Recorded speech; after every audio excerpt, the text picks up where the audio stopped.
Karnataka has been at the forefront of cash seizures, especially after demonetization. And once again today, nearly 2.89 crore rupees were seized, out of which 2.52 crore rupees was in brand new 2000 rupee notes. This was based on a specific tip-off that the income tax department raided an apartment in Yashwantpur in Bengaluru. But then it did not happen easily.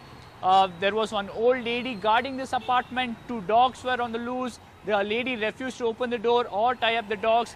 Later on, a specific tip-off that one person was visiting the apartment at Vias made sure that the IT department could go ahead and get this person who was visiting the apartment, get him to open the door. Then they stumbled upon this cash, and later on, after interrogation, it has come to light that he has gone ahead and accepted the fact that this was unaccounted wealth.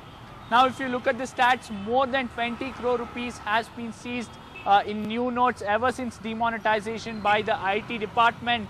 And many are wondering why the state is at the forefront. The IT department saying that there have been specific tip-offs which have really led to these seizures and recovery in many cases. In Bengaluru, another case where 9 lakhs was recovered.